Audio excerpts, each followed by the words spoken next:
Cliches retire, we set them free, shaking the ground with epiphany. Fresh thinking loud, it's our decree. Unconventional wisdom dancing on the beat.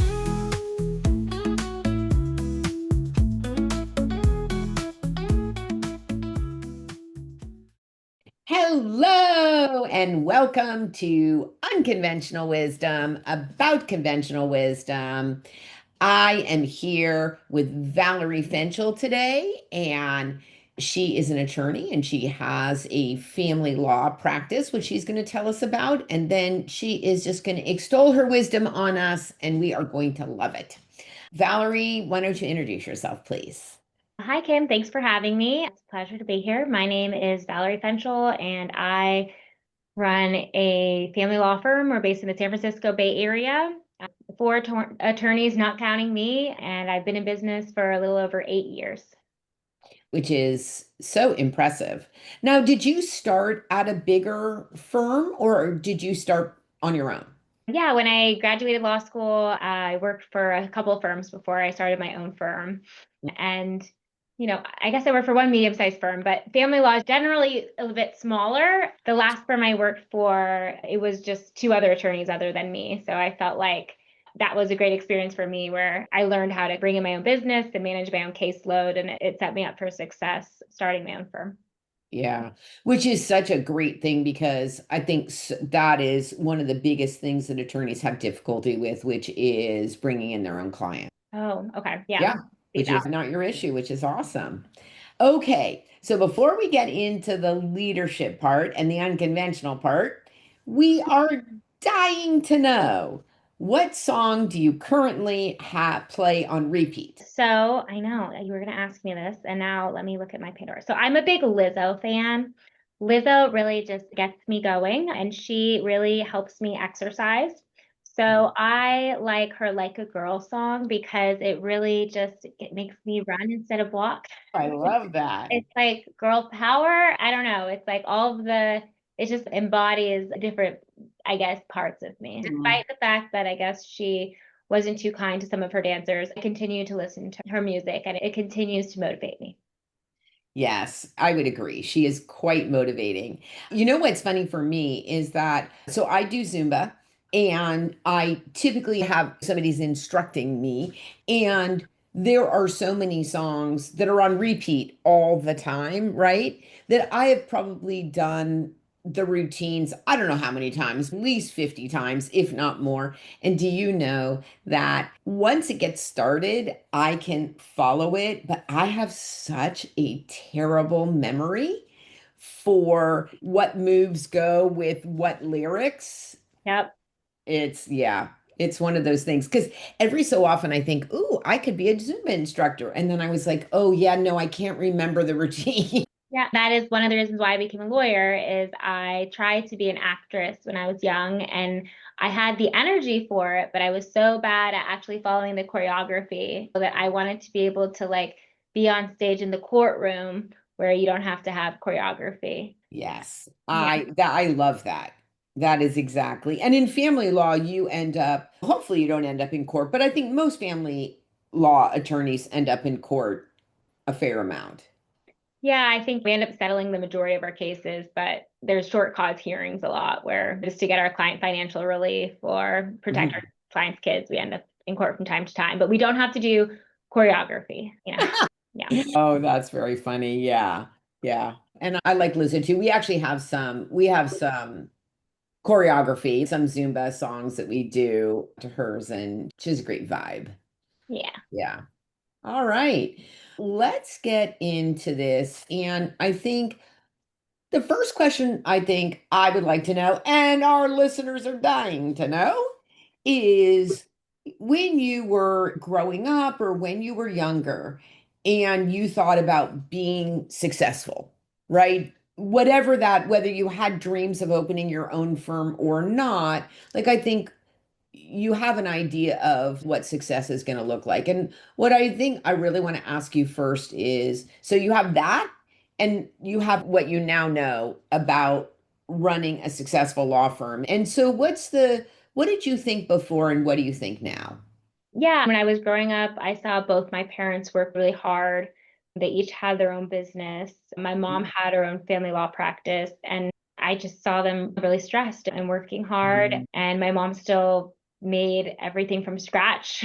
I didn't know Bisquick existed. I didn't know you could get like chocolate chip cookie mix. Everything was from scratch, and it just looked really hard. And my mom did it with flying colors with a smile on her face, but I didn't think that I'd be able to because I'm not very good in the kitchen. It's just not my thing. And I'm not very good at cleaning. So I didn't really want to have all that weight on my shoulders. I hadn't really thought that far ahead. But to me, I didn't want to like be in that role. So I guess I didn't really know, to be honest with you. I just knew what I didn't want, maybe. And I knew it was going to be really hard to be an attorney and it would be really stressful. I imagined I was probably going to get married and have kids and then maybe work part time and be able to focus on my family and not have to carry the weight of all the things at once. What you're saying really resonates with me in terms of what where your mom came from.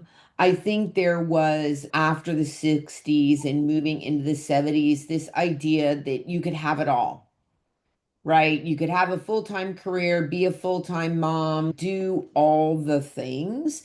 And it really, I think, sounds like your mom did it and did it rather successfully. I think for most women, they found it to be a myth.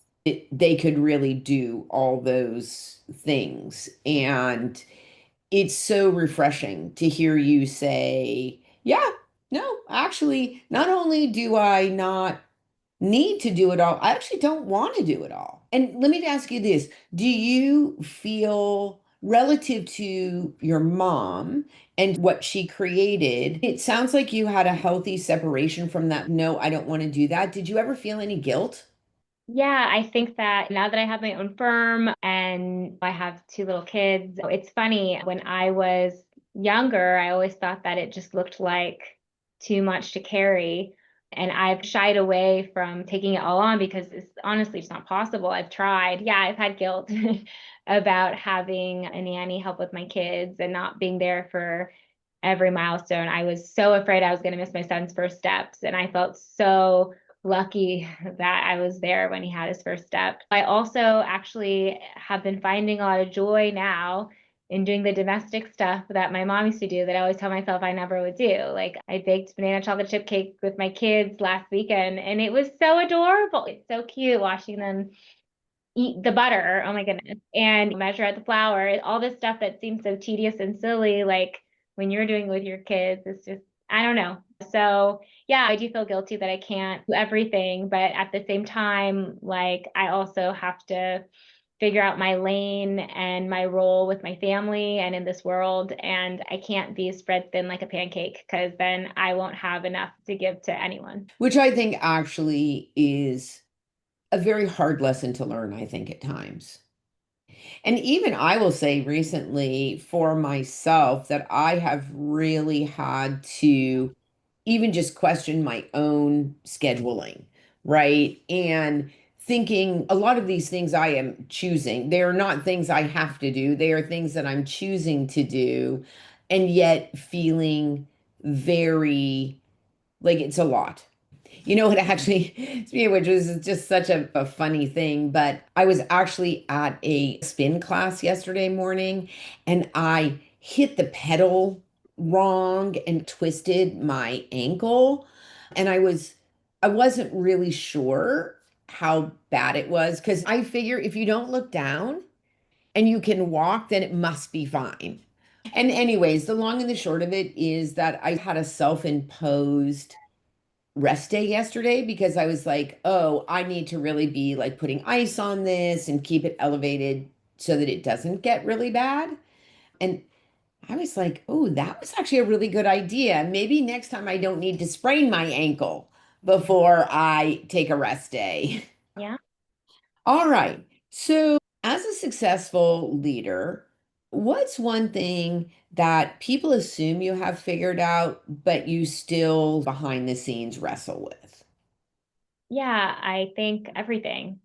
I think that just because you've had a successful business for 8.5 years doesn't mean that you figured out anything. It just means that you have continued to have the grit and resilience and the belief in yourself to know that you know what you're doing and it's going to turn out okay. Because I think that there's constantly friction and problems or opportunities that you have to sort out as a business owner. It's not like this uphill climb, right? Steady and where you can know what's coming up next, right? So yeah, my husband is always just, oh my goodness, because he's just really, I think, disturbed by my optimism in myself and what I'm able to accomplish, because it's a really intense ride sometimes. But at the same time, I think there are times that are easy and joyful where you're pinching yourself, being like, I can't believe that I powered through this problem and now I get to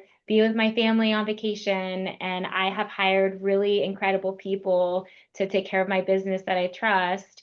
And this is like heaven, right? So I think there's like really high highs, and then there's the lowest lows that most people in this world, I don't say this world because it's not like we're like in poverty, starving, like we're still very privileged, but there's still low lows that a lot of people that are W-2 employees don't have to face. So I just think it's a roller coaster.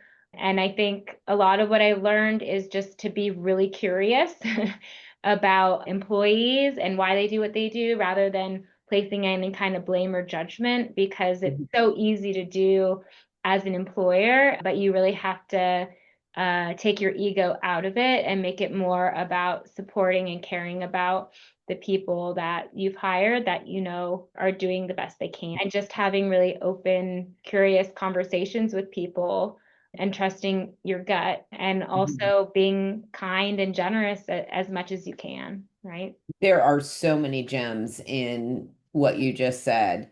My mind is just going, oh my God, talk about this, talk about this.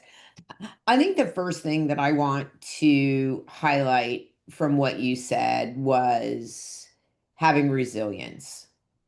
And I think the expectation that stuff's going to blow up at times, and that having the resilience, I think sometimes we get caught in the, oh, it's going so well, that you're just like, yeah, this is, you don't think it's going to go on forever, but you're still surprised when the other shoe drops. And I think just going in with the idea that you need, this is not for sissies. You need a lot of resilience.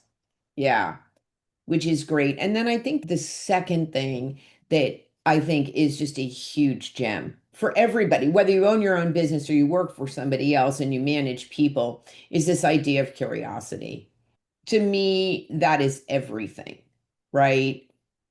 Because I think we often go in with a story and an absolute, this was not done how I wanted it to be done, or you didn't meet this deadline or whatever. And I think going in with curiosity and asking questions, not making assumptions that what went on. It's interesting. I have a client right now that we're dealing with some of that.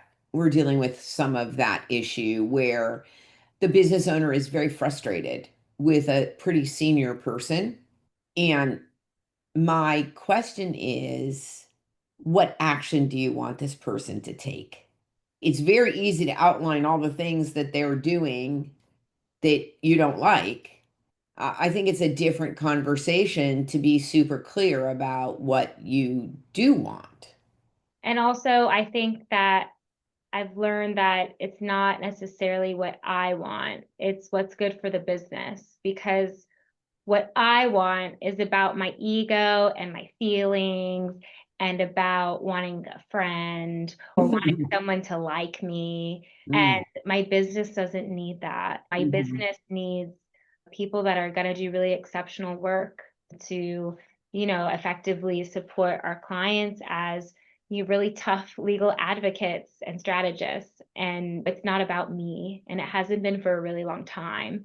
So I think a big part about stepping into being a leader which I'm not saying I've perfected by any means, but I think for me, it's the pause. Like when I was pregnant with my daughter, I read this book, Bringing Up Baby, which is about like the Parisian mindset of how to raise your baby. Because I thought I was obviously raising a very cultured little girl. But they talk about the pause, about how in France, apparently when babies cry, the moms are super, they have thick skin and they just wait 5 minutes and they are triggered by the baby crying. They don't do anything because by giving the pause, you give the baby a chance to self-soothe and calm down. And I'm not saying like high performing attorneys are babies because that's rude. I think it's the same concept of it's not even giving the pause to your employees, but it's to yourself. Because I think like when you're emotionally triggered by something an employee does or says, or something a vendor does or says, or something a client does or says, or a former client or anything like that, if you respond immediately and it's an emotional response, then you're not being a leader. I think it's waiting. And sometimes I give myself a whole day and really responding in a manner that's just calm and collected and what's best for the business and what's best for that person. Because sometimes people will upset you or disappoint you. And the fact that you're upset or disappointed, it's probably not relevant to anybody but you. So it's something you should talk to your therapist about or your husband if they're so unlucky, not necessarily to that person, because then that's going to hurt your ability to build a relationship of trust and understanding and growth to really be successful in the long term. And I like the idea about owning your own story, owning your own emotions, understanding that is really about you and not about anybody else. And most often does not have a place in the conversation, right? Because it's not the way to move things forward. As a matter of fact, it's interesting. One of the techniques that I teach when you're having I'm going to say maybe a triggering conversation, right, with an employee or a colleague or a client, doesn't really matter, right? But you're feeling yourself, right? They've said something and you are triggered and, you know, that defense mechanism comes up, right? And you just want to say, no, that's not right, or I don't agree, or whatever it is. What I will often train people to do in that moment is take a breath. And then when they're done, ask them to say more. Can you explain?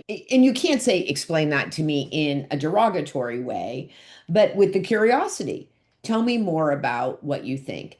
Because one of the things that happens when we get super triggered is that we go into that reptilian brain. Our higher reasoning really stops functioning.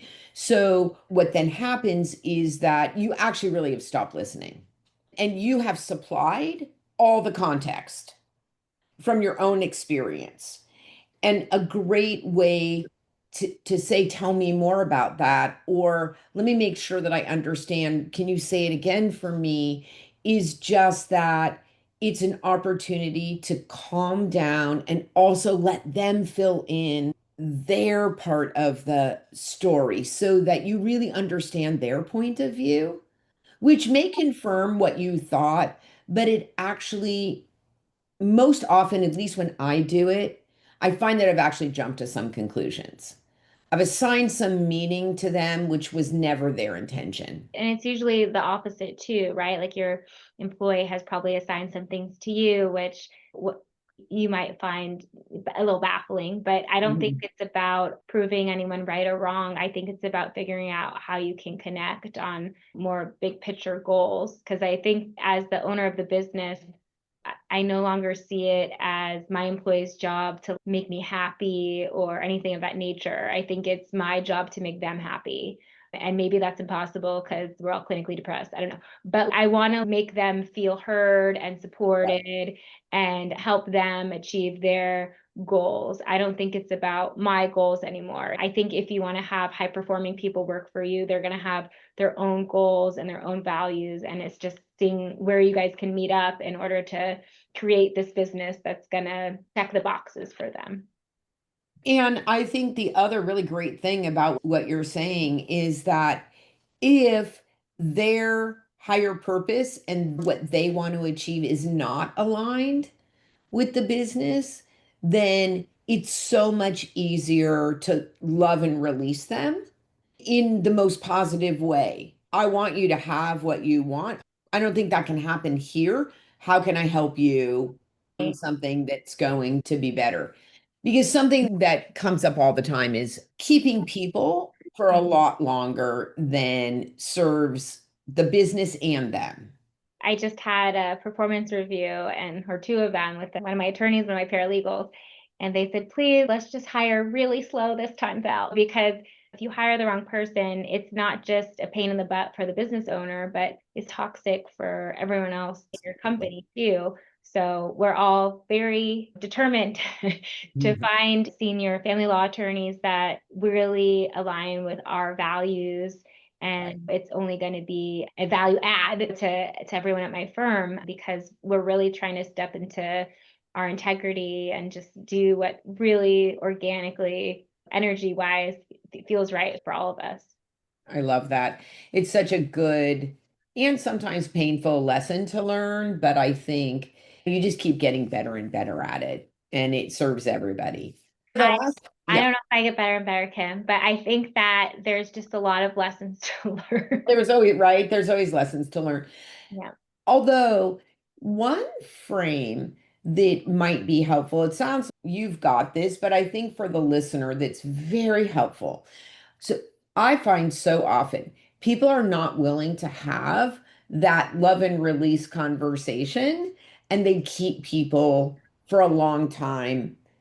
The and what made me think about this is the effect that it has on everybody else, right? So a frame for that is really, what is it that you are saying to your high performing employees when you keep somebody who is underperforming or is a catalyst in not a positive direction, who has a bad effect on everybody? But I do think that it can be quite toxic. Yeah.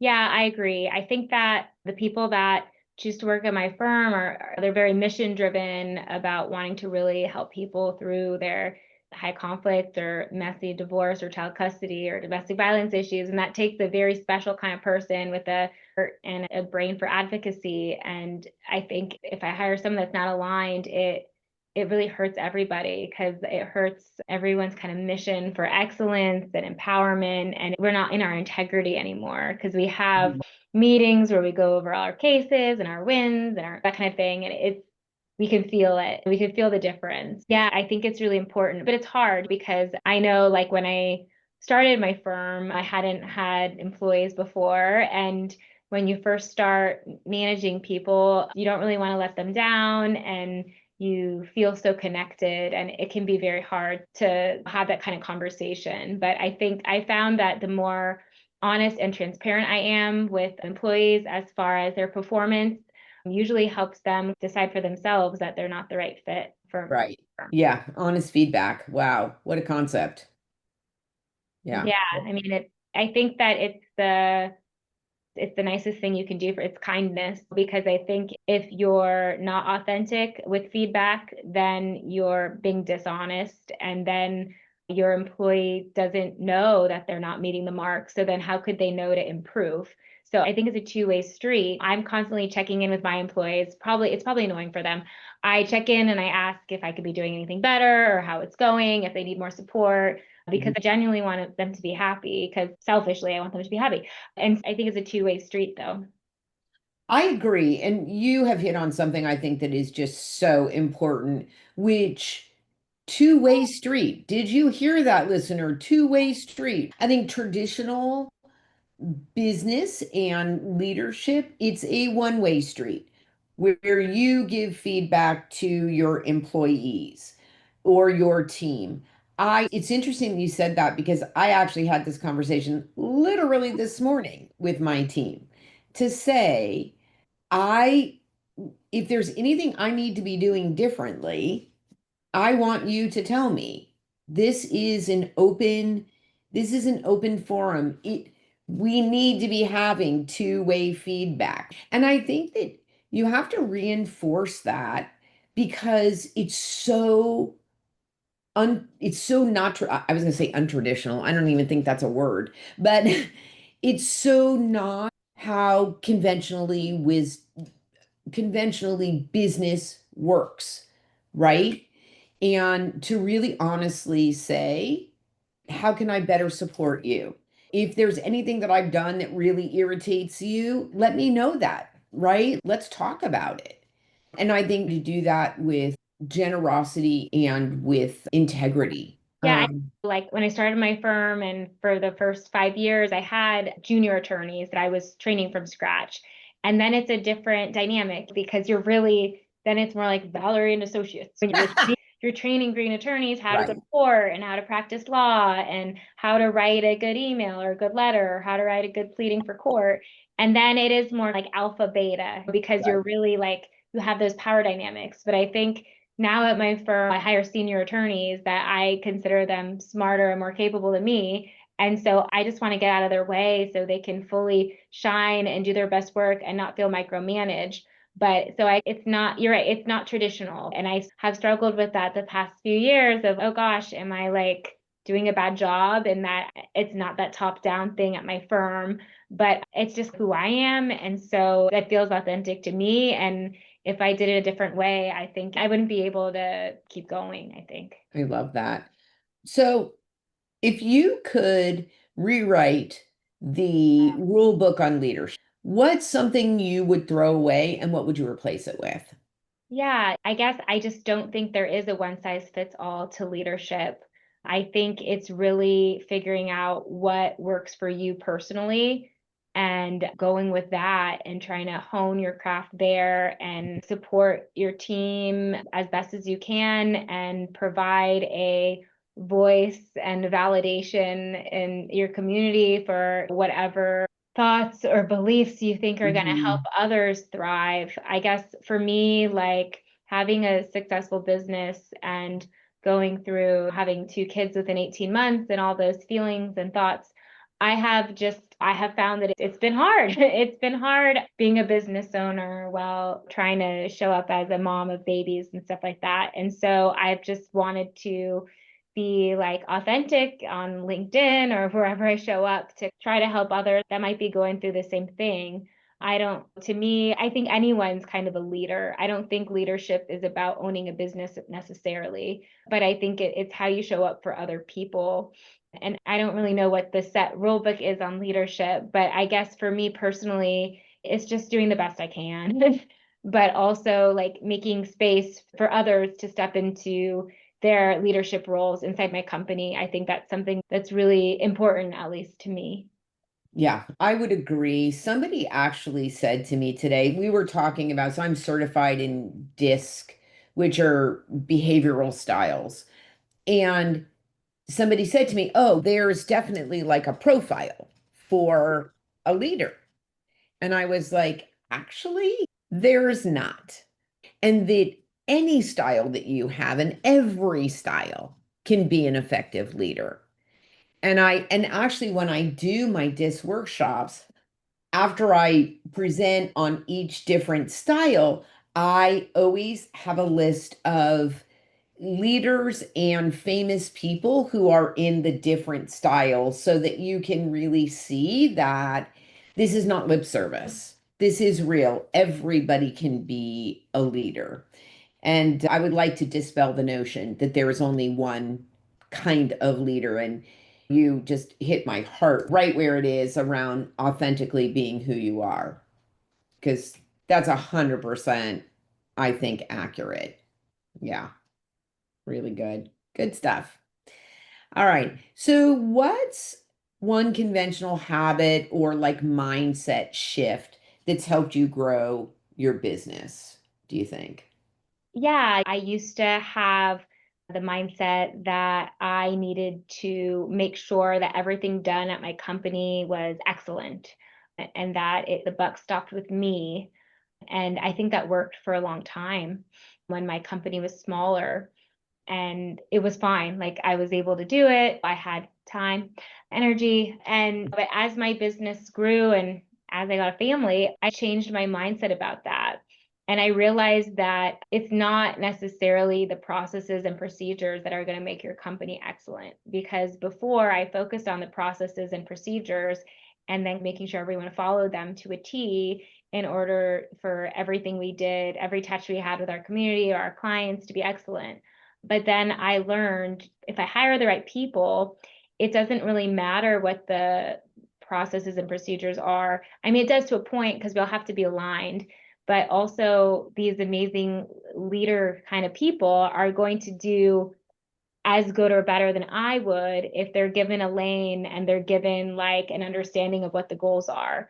So I think that's been a mindset shift to me. And it's been nice because it takes a lot of weight off my shoulders and it probably makes the day-to-day life of the people that work for me probably way better. So I think that's something I've really learned is that it's really about the people, more than me and more than any kind of standard operating procedures I can come up with.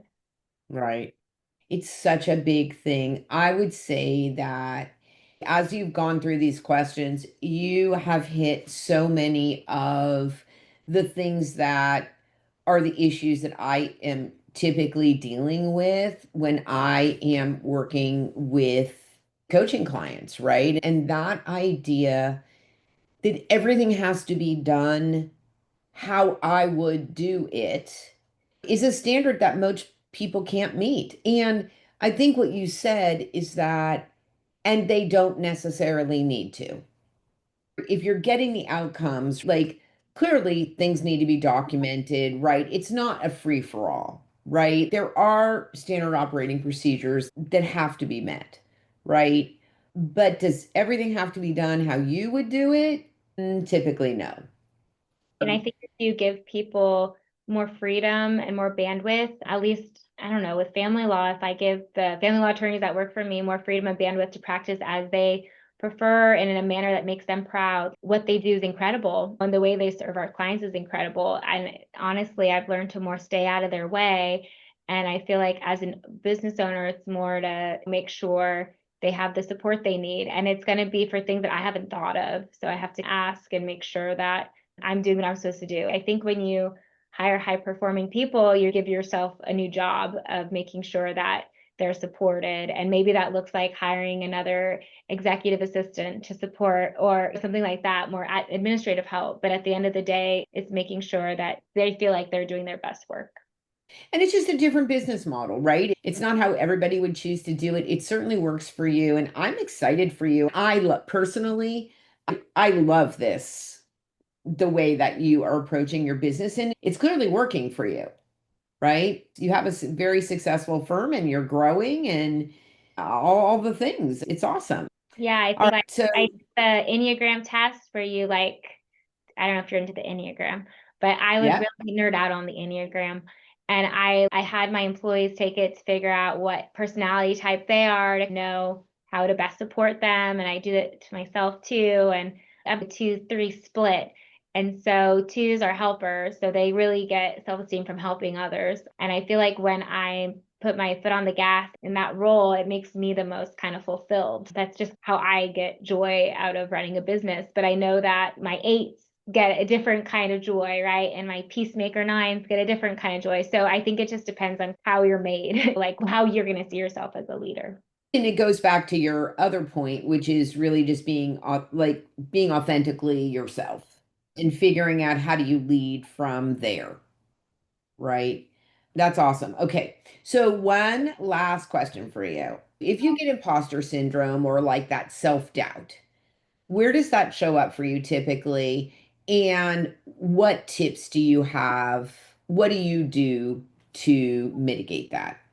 Yeah, like I get it all the time. I feel like when we were a brick and mortar firm where I went into an office every day, I think I got it less because I would Mm, show up in my beautiful office and my employees would be there and I'd feel like a boss. But I feel like when I'm working from home and I'm, in the chaos of babyness, it's hard to sometimes feel like the owner of a multi-million dollar business. I feel like a mess. I think I feel that way a lot, especially between having kids. And I think for me, I just look at my track record. I found you've done this for 8.5 years and you've always figured it out and everything is figure outable. And the only thing that stops you from figuring it out would be a lack of confidence in yourself, right? So I think it always needs to go back to that. And if I feel my mindset of abundance shrinking, I'll read The Power of TED, the Empowerment Dynamic by David Emerald. I formed a friendship with him, and I send that book to a lot of my clients, and I really like that book.